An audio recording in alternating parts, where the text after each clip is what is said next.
ya. Dan saya akan teteskan lagi. Tuh, saya teteskan lagi. Jadi kita anggap styrofoam ini adalah plak di tubuh plak kita. di tubuh kita. Karena styrofoam ini adalah dari minyak bumi yang dikeraskan menjadi polistiren namanya. Dan dia akan diuraikan di sini. Nah, ini yang satunya lagi saya tambahkan lagi. Walaupun tadi sudah pakai 1 butir minyak ikan belum ada perubahan gitu ya. Nah, ini saya akan tambahkan lagi, saya akan teteskan lagi 1 butir lagi bunga.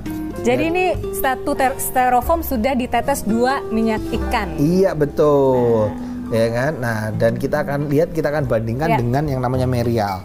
Nah, kalau kita perhatikan, baru aja kita obrol-obrol, belum ada waktu mungkin 2-3 menit, ini sudah berubah, ya kan? Styrofoamnya sudah mulai berongga, sudah mulai habis pinggirnya, dan lama-lama akan hancur bersih lagi. Kenapa bisa begini? Begini, saya akan ceritakan asal-usulnya. Kenapa sih kok pinus merah Korea?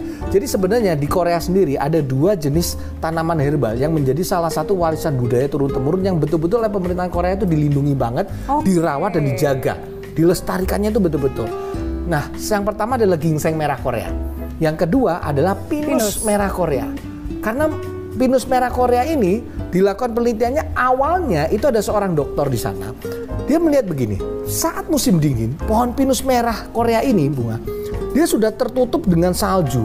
Ini karena di pegunungan tinggi gitu ya, pohon pinusnya ini sudah tertutup dengan salju sampai dengan suhunya minus 15 derajat. Minus 15 derajat. Jadi semuanya banyak bunga-bunga es udah beku.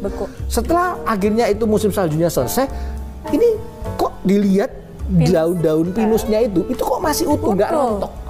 Diambil, dilihat di biomikroskop, diteliti, ternyata ada pycnogenol.